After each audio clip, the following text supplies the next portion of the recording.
Welcome to Section 420, Talkin Yankees, the podcast. Well, happy 2025 for you audio podcast subscribers here at Section 420, Talkin Yankees, the podcast. Not exactly the very first episode of the entire show. On the YouTube channel, did drop another episode a couple of days ago for the official Happy New Year. But again, it's been kind of a week into this new year, so I do want to check in with you audio podcast subscribers. And of course, we're going to focus on, quite fittingly, since the last episode of 2024 was about the official departure of Gleyber Torres to the Detroit Tigers. Only fittingly now we discuss possible replacements for Gleyber at second base. And of course, fans, some of the rumors over the recent days getting giddy over possibly Luis Arráez as a possibility there. I don't think that's, it'd be nice to have him. Of course, I would love a 300 plus type of hitter there, but in terms of being more realistic, another name you hear thrown around which probably makes more sense is probably more likely, and that is Jorge Polanco, the former Minnesota Twins / Seattle Mariner, who's now made available, who you gotta have to worry about a little bit because he's coming off-season knee surgery there, but all things considered might be a more realistic option for the Yankees. So we'll get into the whole thing and get into the Polanco situation, see where he might fit in, get into the whole thing. So before we get started, of course, I mentioned before, there's the YouTube version of the show, so after this, make sure you subscribe there. Section 420 Talkin Yankees, go there, YouTube, search it and find it, and of course here the audio version podcast of the show, Section 420 Talkin Yankees, subscribe here as well. Got plenty of off season ahead with this, but I'm sure there's a couple of little moves that Cashman might do to tinker with the team, and before you know it, pitchers and catches will be reporting. So as mentioned before, the Yankees got, have some options for second base. The most recent YouTube episode, I kind of looked at more of the in-house options, and of course that would be Oswald Peraza, who's getting out of options there. So the Yankees you have to hit the ground running with him. You can't really send them down anymore if they do decide to go with him. Of course, you also have Andrew Velasquez, who's back with the Yankees, the hometown hero who maybe from 2021 might remember there for the Yankees, and it kind of got into him the whole last YouTube episode. Again, great with the glove, not much with the bat there, so you're not really sure about him. And of course, you got Jorge Vivas, who came up for a brief cup of coffee last season, but really getting playing time, and of course, they've been raving about him in the minors, but Cashman does this. He pumps his players up in the minors and all this stuff. So, I don't know if he's really that great as they try to say he is. But those are the in-house options. But more than likely, the Yankees might go outhouse. And I don't mean the bathroom. That means signing somebody who's already established or making a trade. And, of course, yes, Luis Arráez right now with the San Diego Padres. Obviously, he would be the more appetizing option there just because he's such a great hitter. And, of course, a couple of seasons ago, he cost Aaron Judge the Triple Crown because he ended up getting the highest batting average in that year. That Judge hit the 62 home runs and led the majors in RBIs. So, again, a good hitter there. The only little problem with him is, too, is number one, he's not really known as a great defensive player.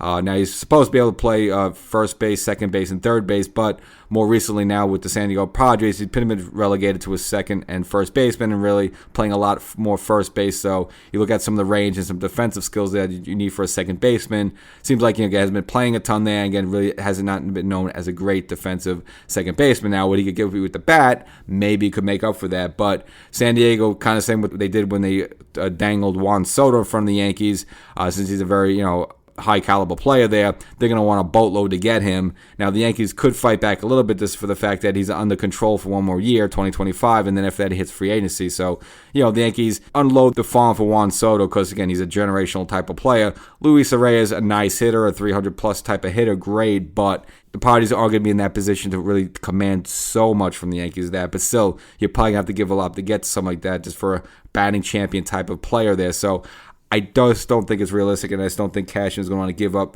what the San Diego's going to want in order to get him. So I just don't think that's probably a realistic option. But I think a more realistic option would be Jorge Polanco, the former Minnesota Twin, and just more recently, he was traded in 2023 to the Seattle Mariners and played last season with the Seattle.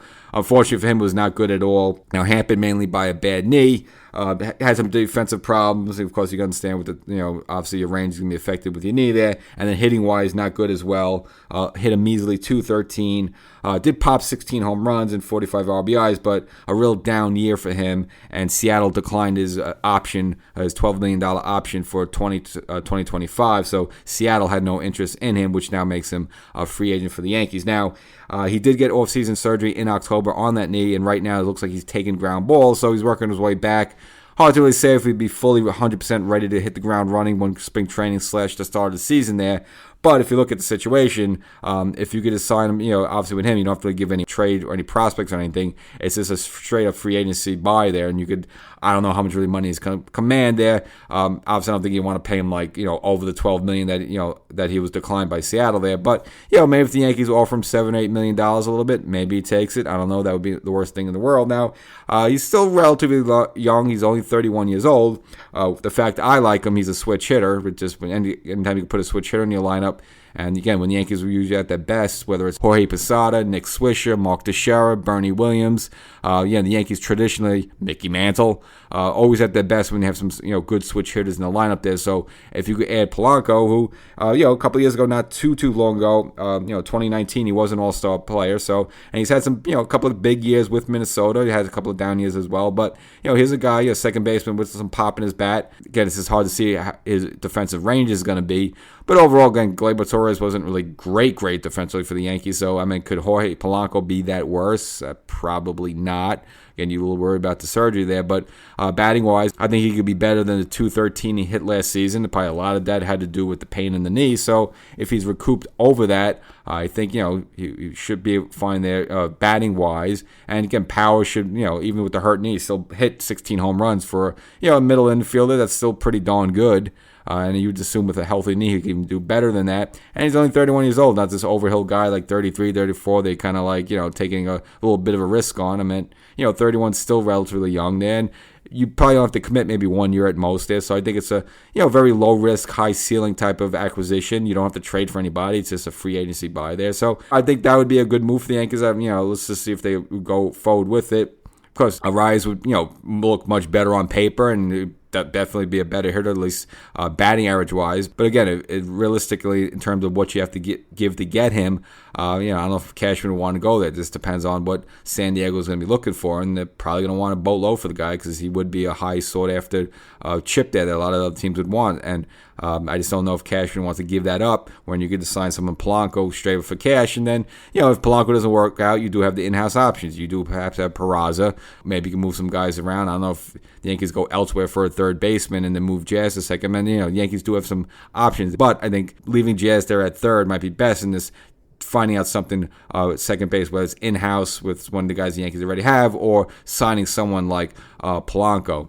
Now, Bregman still technically is out there on the free agent market, but you just don't really hear any news and rumors. So unless Cashman's really got the poker face on and holding those cards close to the chest, I just don't see Bregman coming here. So again, would I hate the move? No, he's a good third baseman. He's killed the Yankees over the years, so I know what he could do. So I don't think it would be terrible. I just don't know the Yankees want to invest money in a guy like that for a 3 or 4 year contract. So I just don't see that happening. I see the Yankees as kind of not being cheapskates, but again, just looking for a lesser commitment, lower cost commitment there.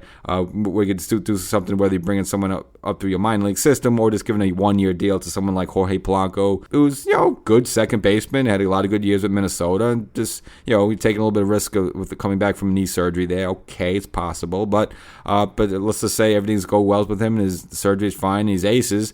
I think you put him in that Yankee lineup, but just with all the types of players they have in there, like such as Judge, and now with Cody Bellinger, you got a better version of Anthony Volpe and Giancarlo Stanton. I just think that it gets Polanco to kind of up his game as well there. So, and Jazz as well. So I just think it's all good for the Yankees, and of course Jason Dominguez. I just think you put someone like that in an excitable lineup, I think it could help elevate his game as well. So let's just see what the Yankees do. But I think that just makes much more sense. Is much more likely than Luis Arráez, who's again you're gonna have to trade a lot to get him, and I just don't think the Yankees want to go there. So that's really most of the big news. That other than that has been pretty much quiet over the New Year break.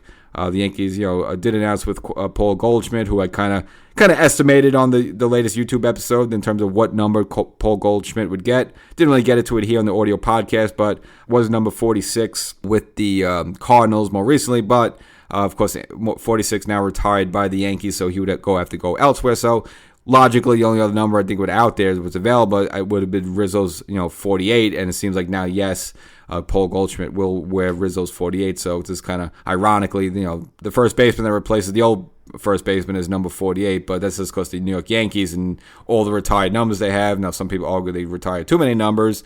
well, we can have that debate some other time there, but nevertheless, Paul Goldschmidt will be rocking and donning number 48 for the Yankees. And he's another name I just kind of mentioned before. You throw him in there, again, a little older there, 37, but you add him to some other great players there with Polanco, and now you got a pretty, thick and deep lineup there where even like someone like Austin Wells, if he's like your number 8 and number 9 hitter, that's pretty darn good. I mean, that's a pretty lengthy lineup to really, exhaust opposing pitchers. So that's the episode. We'll speculate a little bit on some Gleyber Torres replacements. I like Polanco. Just, I just think it's more realistic, and things have a lot of upside as long as his knee is healthy. Catch you next time.